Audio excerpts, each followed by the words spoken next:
This is the Better Ottawa Municipal Panel. Today is Friday, December the 12th.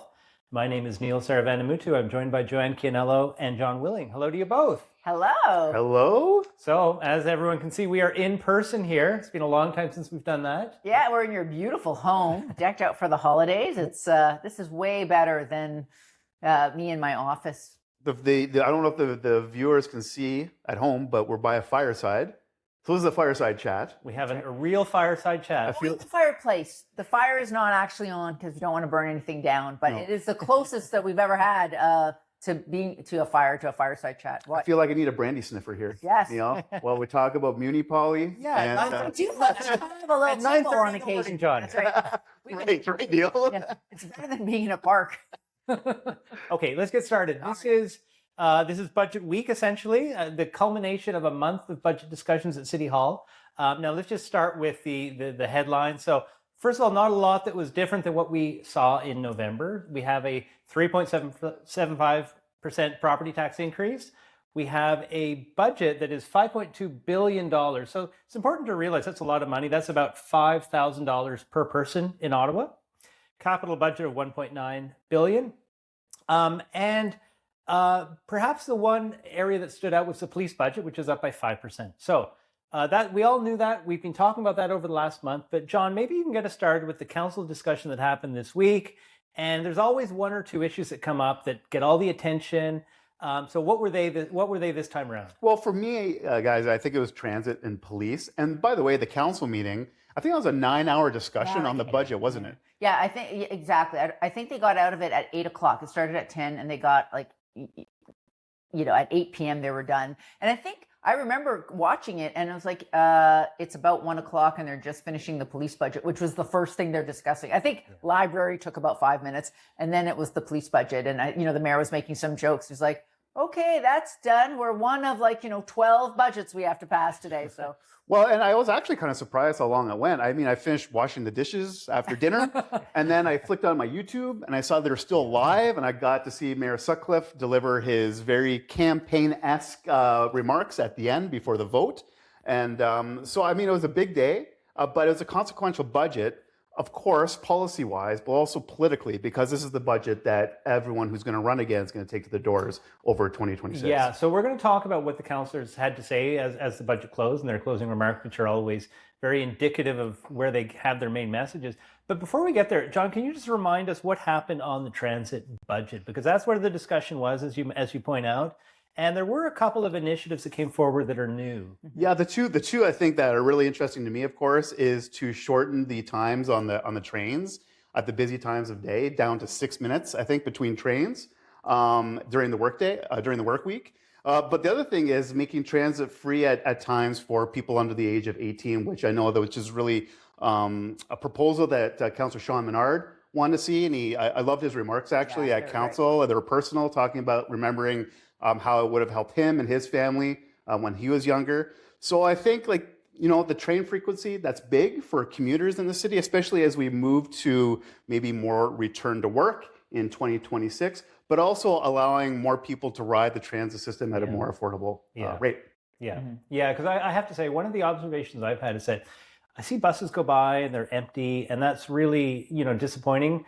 Youth having free fares in the evenings on weekends, hopefully that will start to fill those buses in some of the off-peak hours. We should say, of course, too, that transit fares are going to go up next year. And that was a very, a point of debate over the past month at Transit Commission and again at Council this week. And we're going to be, this is like an ongoing issue, the affordability at the fare box of transit for the average rider. And you saw that actually when the vote came at transit, because I think only about 4 councillors voted absolutely against the transit budget, but many of them voted for the transit budget because they like some of the things like, restoring the frequency on the LRT, which they refused to do last year, by the way. But somehow this year it's a good idea. Yeah, give me a break. But so they like the youth fare part of it, but they didn't want to vote for the fare increase. So you saw a lot of them dissenting on that piece of it.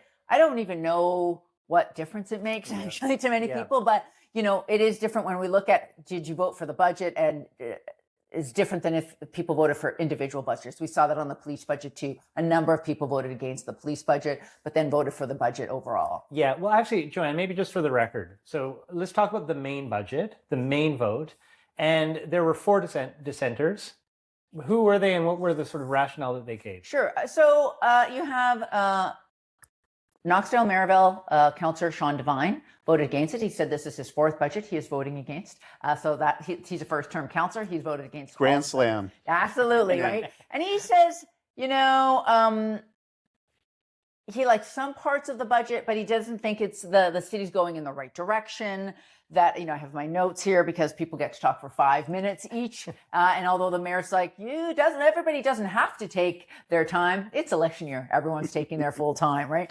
So he says, he hears from residents who are seeing sidewalks in disrepair, water mains that are breaking, people who are falling into precarious housing or homelessness and 4 feet weeds in the cracks. He says it doesn't have to be this way. So he doesn't really like the emphasis of the budget. You had Somerset Councillor Ariel Trosser, who says, by the way, she has voted for other budgets, right? She is not a no voter, chronic no voter, something we're going to talk about in a bit, that term.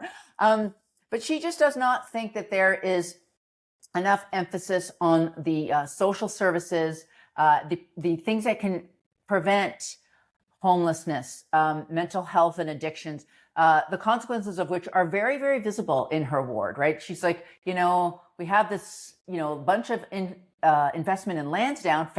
She called it the fancy arena. And a few blocks away, there are literally people with untreated mental health issues screaming in the streets. So she says she can't support that budget if it doesn't put the same amount into services that it puts into, for example, policing. My counselor, Kitchissippi Councillor Jeff Leeper, who is also running for mayor, not a surprise to not vote for this budget. And he was funny. He's like, this is his 15th budget. He says,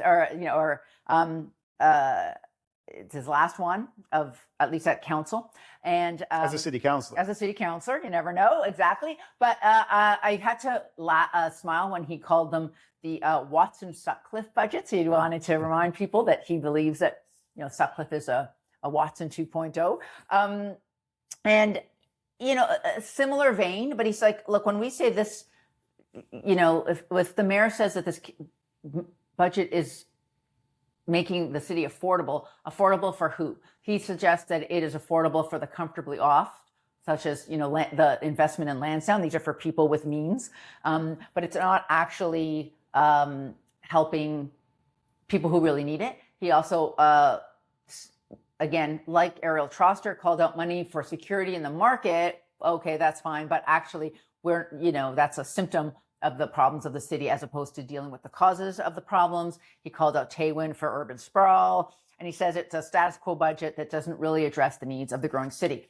Now, to me, and I'm not going to talk too much about it because I think John's going to talk a little bit more about it. I thought the surprise vote of the day was Orleans East Cumberland Councillor Matt Luloff. He gave some comments, right? And he's just like, he is not somebody you think of as a naysayer. And he just said, I'm done. Like this budget, I try to work with staff to do things in my ward. And a theme we heard, and we're going to talk about a little more, of we keep asking people to pay more taxes and they look around and they're like, where is this money going for me? I don't see this in my ward. And he voted against it. He voted against actually not just the overall budget, but different parts of the budget as well. I found that quite interesting. Yeah. Although, you know what? I have to admit that I think that's a consistent message that he's had for a couple of years now. Mm-hmm. That Orleans is not getting its fair share of the budget. And we heard that from a couple of other Orleans councils but too. Catherine Kitts says the same thing, and she votes for the budget. That's so right. that's quite different. Yeah, that's true. That's true. John, I want to ask you if there's any of those closing remarks, because as we say, they're very consequential this year with the election coming up. Are there any that really stood out for you? Yeah, well, for me, it was Councillor Luloff. And just to talk about the Eastern councillors, like the joke or the kind of the term coined for the Eastern councillors is the Eastern Bloc, right? Because often they're on the same page about the issues they care about, and they, for years before these councillors were voted in, have talked about the East End being shortchanged. So, we don't really hear this so much from the West End. East getting, LRT sooner than the West End. But anyway, Yes. it was Councillor Luloff's comments that really stuck out, as Joanne said, is because he used actual projects in his ward that he hasn't seen come to fruition, even though, according to him, they had been put in budgets. So and he had assurances from staff they would be done, and then they weren't. So it was very, as you say, it's very specific. Yeah, and to point that out, I said, look, like, and good for him for putting his vote where his mouth is, because as you say, Joanne, like, people can talk a big game around the council table, around the horseshoe, and say how disappointed they will be next year, as many do. But here's Councillor Luloff saying, you know what, I'm voting against it. And, he did say, look, I support the mayor, what he's doing, but I just cannot keep voting in favor of a budget when he's not seeing these projects actually come to fruition in his own backyard. Do you think he would have voted like that if it wasn't an election year? And I don't even know if that matters to his residents, whether he voted for or against, but maybe it would. I don't know. And I don't, might be. And just in a larger way, does it matter to any single resident across the city whether your councillor is voting for and against it? Like, do the people of Kitchissippi appreciate that Councillor Leeper is voting against the budget? Of course, there's another political layer because he's running for mayor, of course, but I don't know if Councillor Devine's residents care if he's voting against the budget. Like, I'm not 100% sure if Councillor Troster's residents care. Yes, they do. Do they? I don't know. I think Like, there's, maybe. I think there's different political engagement in different wards. Well, I mean, the question is how many people are paying attention, right? Fair. And I think it's obviously we are, and anyone watching the show probably is too. But I'm not sure beyond that bubble how widespread and how much people really care about these level of details. But I want to say that the one remark that stood out for me was actually Councillor Brockington, River Ward Riley Brockington. And he was the only person that talked about the infrastructure gap. Now, we have been talking about this for a number of months now. We love a good infrastructure gap here at the love those gaps. Yeah. Well, we've got this $11 billion gap, and this was the first time that it was addressed in any meaningful way throughout this budget process, at least the first time that I'd really seen. And that really surprised me because it is the elephant in the room. And so Councillor Brockington at least had the courage to come out and say, we need to think about an infrastructure levy moving forward. Now, as we've talked about before, other cities such as Toronto took care of this like 2 years ago. And so they took the hit. And Ottawa was able to avoid this. So I find it quite remarkable that we've been able to get this far without addressing this issue at all in any meaningful way. I think there are people who'd say we haven't been because things are closing down and breaking down. Toronto's had an infrastructure levy for a long time. And we had an infrastructure levy under Larry O'Brien. And probably that should have lasted. And I do wonder, when we talk about the long-term financial plan coming in the first quarter, I believe, of 2027, or I'm sorry, 2026, I do wonder if that will be the launching pad for example, a campaign promised by Mark Sutcliffe to have an infrastructure levy, like how he will plan it. I think that will part of it. Boy, and like you got to have a pretty good comms team on your side to be able to sell a levy at the doors. Otherwise, what are you going to do, right? Yeah. How are you going to do that? I don't know. Well, you're going to have to address it. And it's. I agree with you. Not ideal in the last year of of your term. Okay. Yes. All right. That's the budget summary. Let's move on to let's rewind the tape. Go back to the beginning of the week. In fact, to the weekend. Last weekend, when Tim Tierney published an op-ed in the Ottawa Citizen, basically criticizing other councillors for their no votes on the budget, and in particular, the police budget. So, Joanne, I know that you've got thoughts on this. Why don't you get us started on this discussion? So it was, I think the headline was something like, is your councillor a chronic no voter? And as you say, it was really about the police budget in particular. He could have made an argument like Catherine Kitts did, who did vote for the budget, even though she says she's being shortchanged. But she did say, look, I try to work on the budget all year round. I don't go for the headlines. I mean, it was obviously like who she was talking about, some other people around the table. It was a bit contentious, actually. But he didn't make an argument saying, people need to work harder to get together or reach across the table to make plans. He basically just made bonkers arguments. Like he said, hey, look at the councillors who chronically vote against the police budget. He's talking about Ariel Troster and I think Jeff Leeper and Kitchissippi. These are the areas where we've seen the most increase in violent crime. Like, what does this mean? Are you suggesting that the police go less to wards where people have voted against the police budget? Of course not. Policing is not spread around by voting. And if anything, what it shows is that increasing the police budget does not actually address crime, at least not all the time. It sometimes can, it sometimes doesn't. So he also talked about police alternatives having been failed experiments for the last 10 years. I actually don't know what he's talking about because he doesn't say. He might mean consumption sites. I don't know. I don't want to give him the benefit of the doubt. I don't know why I should. But the Anchor program that is a 1 year, that has been a pilot for 1 year, which is, if you see someone you think is in having a mental health crisis that doesn't seem dangerous, you can call 211. And a crisis team will come instead of police. And in the past, you might call 911. In the first year pilot project, it has been a smashing success. So I don't know what he's talking about when he says these have failed. The other thing is, I have to read this part because he opens it with an election year ahead, there isn't a lot of room for political theater.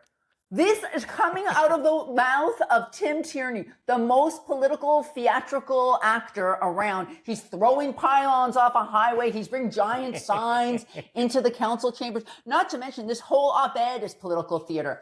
And also, it has to have been greenlighted by the mayor's office. I do not have that confirmed. I just want to stay on the record. But he references, I, like the mayor, am voting for the police budget. I'm supporting the mayor's plan, right? And so I do wonder, as I end my little talk here on the op-ed, if over the next year, we're going to see Tim Tierney be the bad cop in this election, supporting Mark Sutcliffe, to Mark Sutcliffe's good cop persona, which he plays very well. But isn't that the role he's played before too, Tim Tierney? I remember he went down to CFRA at one point. I think it was something about the library and was talking about some opponents to the super library at the time too. And I just don't know why he needed to write this op-ed. No. Yeah. On the flip side, I'll say this. I think that he has harnessed an interest that's, I don't know about municipally, but provincially, maybe, and nationally too, about public safety. I think Councillor Tierney is a political guy. Mm-hmm. He reads politics quite well. And I think that it's a safe thing to say that people are really interested in public safety, especially downtown. But the thing about municipal politics, and we know this, it's messy. There's no party system in Ontario municipal politics. Not everyone has to vote on party lines or what they perceive to be as the power lines at city council. And that's what makes municipal politics, in my mind, so great too. Everyone has their own individual votes. And to call out people who aren't siding with all the yes people, the yes men and women, I guess, on council is the alternative, then I think it's a little strange. Well, it's obviously 100% political. The police budget is in zero chance of not passing by a lot. You heard, actually, one thing that stood out for me was Councillor Teresa Kavanagh, one of the progressives. She voted for the police budget. And, she talked about how she was attacked, actually. She said she's okay by someone having a mental health crisis. And the police came quickly and helped her, but also social workers. And to me, that was a big example of how we need all of the services, right? Yeah. Working together. And so, this is not necessary, this op-ed. It was only for politics. It was only to throw shade on Jeff Leeper running for mayor, who, I don't know, obviously Tim Tierney doesn't support Jeff Leeper running for mayor.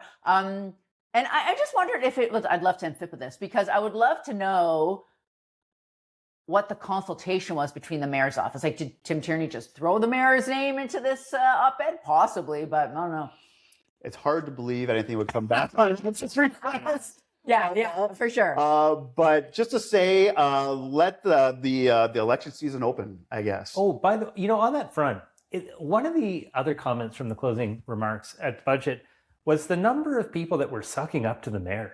It was, we had Steve Duroche saying, you did such wonderful work getting the other levels of government to contribute. We had Kathy Curry saying your absolute leadership on economic development. It was just, honestly, it was just too much. Maybe they're hoping to get some of the found $20 million that they're going to spend on. Well, they haven't said what they're going to spend it on. It looks like a little spending slush fund, right? One of the things we found was the treasurer found $1.2 million because of growth, boring stuff, but what they're going to do is take that money to borrow $20 million and to pay for that. And now that money, will be used over the next year on projects throughout the year. Where are they going to be used? Are they going to be used to the people sucking up to the mayor in those wards? Maybe, right? So the budget is very political this year. Sure. More so than other years. Okay, let's dive down on public safety. And John, you're right that a number of people are sensing this is a hot topic. I think it has been for a while, and it will continue to be, to the point where early in the week the mayor held another one of his press conferences to talk about what he was doing on public safety and what this budget was doing on public safety. So he had the police chief, he had the fire chief, he had the paramedic chief all with him. He also had the two heads of the community health centers from Centertown and Somerset West at his side when he was making this announcement. But John, maybe you can just get us started and tell us what was announced. Was there anything new that we didn't know beforehand? No, this was about the security in the Byward market too, right? Which I think was the headline item. It's still making press as we sit here taping the pod. But again, it's another one of Mayor Sutcliffe's techniques to have media availability outside of his office to announce some policy decisions. And it's been his technique. We saw it on Lansdowne. Yeah. We saw it on, I think, the budget too. Mm-hmm. So it's just his way of getting out ahead of the message before things start to get a little bit maybe acrimonious around council, committee, and in the court of public opinion too. Yeah. Joanne, do you think it's working, this approach? It's hard to tell, but I would say probably, right? I mean, to your point, how much attention are people paying? Are they drilling down into oh, is this a meat? He is not the first politician to ever use this technique, and they keep using it because it works, right? I think the Lansdowne pre-press conference, I think backfired. Yeah.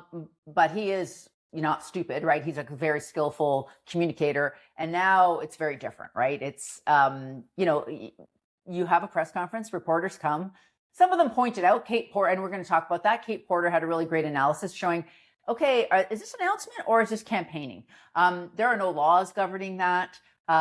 There's some laws governing whether you use staff resources in your election. Yeah. But if you're the mayor and you're saying, I'm out to explain more about what our policies are, what the budget is, there's nothing to stop him from doing that. And so I think, it probably is working. Yeah. Okay. So this idea of is it 100 new security officers for the Byward market, or it's I thought it was. I'm not sure how many it is. It's 50. It's 500 million. It's $500,000 a year for the next 2 years. That's what it is. Yeah. So the idea is more private security guards in the Byward market. Is that a solution that any of us think is a good way forward? It's a symptom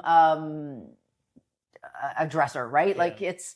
There's lots of studies, to be honest. My economist daughter is always telling me, even though she's a lefty, she's like, well, actually, when it does deter sometimes crime or bad behavior to see police or authority figures around. What can they do exactly? I don't know. And it certainly isn't going to address the issues, the underlying issues. I think you made a point last week that it also, pushes problematic folks into other neighborhoods, and how is that helping? So, to the businesses in the Byward market, someone was saying, oh, it's, the mayor's succumbing to pressure from those businesses. Those businesses are what's keeping the Byward market going. Yeah. And they're having to put out a lot more expenses than other businesses. You want them to stay there. We should help them. But does it really actually address any of the actual problems that are continuing? No, to Ariel Troster's point. Yeah, the danger is managing expectations for people in the market. So if you have private security guards, they're civilians, they're not going to detain people. But they are eyes on the street, they're eyes in the neighborhood, so that if something fishy is happening, they can call police and they can handle the situation. So we'll see how this happens, how this rolls out. I think it's working through the BIA too. And interestingly, and I think we talked about this in the last pod, the money's coming from the municipal accommodations tax too, right? So I'm sure hotel owners have a say in what they'd like that money goes, and that's a place they'd like it to go. I don't know if you saw it, but Bruce Deitchman had an op-ed in the Citizen this morning, Friday morning, about this topic. And I must say I agree with this point, and that was that what happens if something serious occurs? And are these the right people that are able to respond? If something escalates, are these people trained in the mental health concerns that that have been so problematic in the market? I think that's a fair concern. Mm-hmm. It's not an approach that we've used a lot of in Ottawa. Well, I don't think we've used it at all in Ottawa in terms of public spaces. But you're right, Joanne, that this is more about symptoms and really trying to get to some of the causes of what's going on in the market. We're just scratching the surface there. And I could just say this quickly. Like we just talked about Councillor Tierney lamenting the fact that we're trying alternative policing models. Well, this is one of them. Yeah. Like we're trying to find ways to affordably improve public safety in a key district of the city. And we're going to try this and see if it works. 2 years of funding, and we'll see what happens. Yeah. Okay. Another thing that happened this week was the mayor had his, I think it's monthly breakfast. And it was a big one. He had the prime minister. Just that little thing. Yeah, yeah. I have a small guest for us here today. Yeah, he had the prime minister come in. So, Joanne, maybe you can start us off with, there was a couple of announcements that were made. The big one was around housing. So, what was announced? This is the Build Canada Homes announcement. It was a key, central plank of the Prime Minister Mark Carney's platform during the election, and it was to provide financing to make housing more affordable. And there's kind of two trenches, and the way we talk about affordability is super complicated because there's market affordability, which is basically, usually it's around like 80% of what the market rates are. So it's it's I think aimed at really middle class people. And then there's non-market housing, which is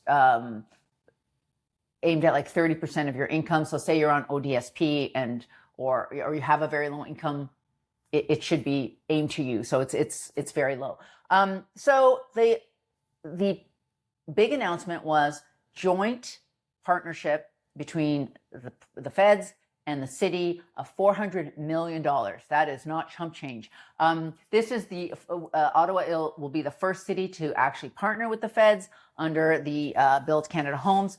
And it could build up to 3,000 new non-market and market affordable homes. So it'll be like 2,000 homes on federal land. And I think part of that will be the Heron lands that were announced earlier on as federal land that we could build homes on. And this was the part I thought was most exciting personally, and that is 1,000 affordable and supportive homes that are already on the list that Ottawa has, like in the bank of things they want to build. So that will be really interesting to see. That's pretty much all we know. Like there are no details. And so that's going to come to council. Like I have some, interesting things. First of all, let me just say, great announcement. I put it under the category of cautiously optimistic. That phrase. I know. But, when we talk about it being, for example, $400 million joint partnership, does that mean it's going to cost the city $200 million? Yeah. I don't know. Like maybe we're going to waive property taxes or at least reduce them for nonprofit housing, which is allowed under the province. Where are we going to get that money from? Is that going to be part of the money that the feds give us? I know the Carney campaign promised to, for example, reduce development charges for homes and to make the city whole, you basically pay the city back. Is that part of the deal? So a lot of questions, but it was a very big, it was a who's who that day. It was like more than 1,000 people. And it was over at I keep wanting to call it the Shaw Center. I think it's the Rogers Center now, not the Skydome, this Rogers Center. Yeah. So a huge announcement, big PR, positive event. Speaking of fireside chats, Mark Sutcliffe interviewed. He's so good at that stuff, right? He's so natural at it, having been a professional broadcaster. Talking to the PM, they had a great chat. I mean, they had everyone eating out of their hands. Yeah. You know what? I was a bit disappointed there weren't more details. I'm with you, Joanne, because there were some quite significant announcements. They said, for instance, your point about lower development charges, lower property taxes. Who's going to pay for that? Yeah. Is this all? And of that $400 million, how much of that is local money versus provincial money versus federal money? Mm-hmm. So how much are incentives, and are those incentives going to actually translate into built homes? I asked a couple of developers. I'm like, what do you think of this? Like something like, honestly, all of them are like, we'll see. I'll believe it when I see it. Yeah. I like the ideas, but let's see the details. Yeah. And what I find frustrating is that to come up with that number, someone had to do the math, right? So why can't they share at least those estimates with us in the first case? Because it's a great question. I was wondering too, when the Sutcliffe Carney kind of professional relationship would come to like I a believe public it's a face. romance. A romance. I remember, guys. Yes. Was it after the prime minister became prime minister or became leader? There's a shot of Mayor Sutcliffe and Prime Minister Carney having breakfast at John's. At your place. In our neighborhood. Yeah. And so I thought about that when I first saw that. I thought that's really interesting. I wonder when we're going to see the kind of the fruits of that relationship. And so maybe this is it.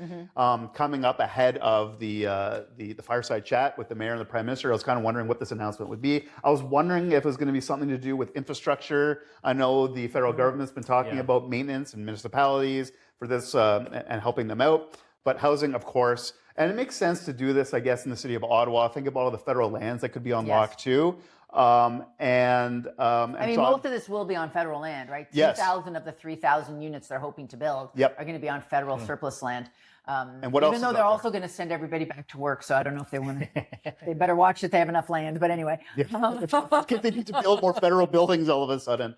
But I think, look, yes, Neil, I think it's and Joanne, I think it's a great announcement for the city, but we'll find out what those details are hopefully sooner than later. Well, listen, last topic I want to cover is around the 2026 campaign and in particular the mayor's messaging, because this event with the prime minister was essentially, from my perspective, like a big win for the mayor. 100%. Yeah. So also being on Jeopardy.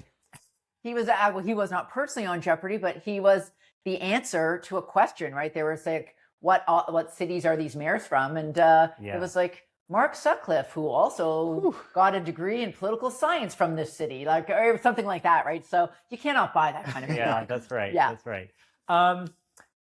Can we talk about the mayor's framing of the message? Because what we're seeing through the budget was, and he referenced this a number of times over the last month, was he's been able to come forward with low tax increases over 4 years, and he's talking about other people around the council table who are proposing higher taxes. That seems to be his framing of this, and he might as well start saying Jeff Leeper by name, right? But what we're hearing from Jeff is really messaging around a city that works versus a city that doesn't work. So what do you think of that messaging and who's winning the battle up to now? Yeah, Matt Luloff. Like, if you are actually, but if that is the messaging, and you heard it from a lot of councillors who mostly voted for the budget, was the weird thing. Yeah. This budget is doing nothing for the residents of my ward. We're seeing the rules in particular. They're like, our taxes keep going up, but we are not seeing those investments here. You heard that from so many councillors who then, ended with, but we're going in the right direction and we're going to vote for it. And you're like, really? I'm like, I don't know. Maybe they're afraid of being in Tim Tierney's next op-ed, so they're voting for it. But I think that the successful messaging against the very successful messaging of the mayor so far is to say, okay, here is, we might want to raise taxes a bit or have an infrastructure levy, but here is what you will see from that. And I think transit fares are a good one, right? Because it's so obvious. It's like, we are going to invest this much, but here's what's going to happen. I mean, on the transit levy stuff on youth, it's very, I find that I'm very personally affected by that too. I'm like Sean, I took the bus everywhere as a kid. And it's going to be like 600,000 new riders a year. That's a cultural shift in the city, right? So can you say, this is what's going to happen in your park, or that park you've been waiting for, or, here's the renewal you're going to see on, the streets, or the in my ward, Parkdale is a disaster. Here's the bike lane we're going to put in so you don't die, like when you're trying to get on the river, things like that. So I think that's what we're going to have to see because I think Jeff Leeper's issue now is he has to somehow be a just higher taxing version of Mark Sutcliffe. So how does he do that? And I think it's the Matt Luloff model, which I just made up now. The Luloff model. Yeah. Well, and I'm hearing Councillor Leeper, future mayoral candidate, talk about austerity a lot. He said, I think, in his remarks at council during the budget too. So I think that's the path he's going to follow through the campaign, is talking about we can't have an austerity I can't even say the Austerity? word. Austerity budget. And we have to think about what our needs are for the city. And so the question is going to be what his plan is going to be, of course, for that. And now we're seeing the paths diverge, and we've seen this before in challengers against former Mayor Watson. Tax and spend person versus hold the line and more of an administrator type of mayor. And I am guessing that's what the battle is going to look like in 2026. Now, the interesting thing is, of course, Mayor Sutcliffe has access to all the city resources within City Hall to, figure out a plan for an election, a finance plan, I think. But, Councillor Leeper does too. He's a councillor. He has access more than anyone else outside of City Hall to staff and resources to figure out what's going on in the books. So, I mean, it could be interesting, but the messaging is going to be really key. Mark Sutcliffe's messaging is really good. Like, after this council meeting, I do think we need more investment in certain things, social services for sure, transit for sure. But, in the media veil, those are fairly decent answers. I don't always think that. It's like, look, it's not easy. Like, this budget's not perfect. But we're going with a balanced approach. That is what people love to hear, right? Like, yeah, we're getting some things done. It's incremental, but he's like, I'm never going to bring in the taxes like you saw in Toronto, which is like 9.5% one year, 6.5% the next year. And as much as you might think that, okay, we want more things done, the other thing people tell you is like, everybody wants to go to heaven, nobody wants to die, right? Like, I don't want to pay more taxes, but I want more stuff, right? And he's talked about, look, my budget has support across party, like across ideologies and political thought and across the city. And he is right. Well, I wanted to ask about that because he said that a couple of times. And it seems to be a key concern for him that he's got a budget that's getting support from councillors in, a diversity of councillors, both, as you say, geography as well as politics. Yeah, he did that during his campaign in 2022. The idea, like, oh, I have a big tent, there's a big tent here, and like Matt Lou, and you've seen progressives. I want to use air quotes around that, but Sean Menard, Teresa Kavanaugh, Jessica Bradley, Lane Johnson, they voted for this budget. They didn't vote for all the parts of it, right? You have someone like Matt Luloff, who was, I would say, right of center, almost was the conservative candidate in the last federal election, voting against it, right? So I think that if you looked only at the votes, not if you looked at all of their comments on what they said about it, which is why we actually heard that. We're going to see those clips in a lot of upcoming campaign material from Wednesday. But, his messaging is really strong. But to the budget comment, though, I was laughing because I didn't realize this. I saw it in Kate Porter's analysis. He made a pre-speech of the day that the budgets were tabled. And on it, it said, oh, I can't remember. I didn't write it down. It was like strong, I don't know what it is. But it was basically his campaign slogan. He had it at the podium. Yes. Yeah. So, yeah, it's on, as you say. It's on. It's on. Yeah, it's definitely on, right? So the last question is, we've talked a bit about this already, but the mayor is able to get out there every day. He's got some sort of announcement, some sort of activities in front of an audience. How on earth does a candidate like Jeff Leeper possibly compete, particularly with all the the relatively new campaign finance rules that prohibit someone from spending on their campaign? Yeah, I want to just talk to that for a minute. I'll let John finish up. And that is, I was against this when they changed it, and it was a couple of elections ago, maybe 2 or 3, I can't remember now. But it used to be in Ontario that you could register, that nominations opened at the beginning of January. Long election period. Right, and election is in October, and sometimes it used to even be in November. So you're looking at 10, 11 months of electioning. And so that seemed too long to some people. So if you're a councillor, you have a 4-year term, one of those years, you're also running for your job again. And so, some people thought, oh, that's too long. And now it only opens in May. So you have 5 months to campaign. But you actually cannot raise a dollar or spend a dollar, like nothing, until that nomination period opens in May. And if you are somebody who is trying to beat an incumbent, which is so hard already, it's almost impossible in that period of time. And so I think that has been, I think that's a detriment to democracy to have it actually that shortened, even though everybody was like, bored with the long campaign period. If you want to give people a chance, like that's what you needed. I mean, that's the advantage of any incumbent at any level of government, though, too, right? People are going to come to the prime minister or the premier their events during the campaign period. The mayor, right, is always going to have a podium. But I think if, right now we see Councillor Leeper as, from what we can see, the main contender right now against Mark Sutcliffe.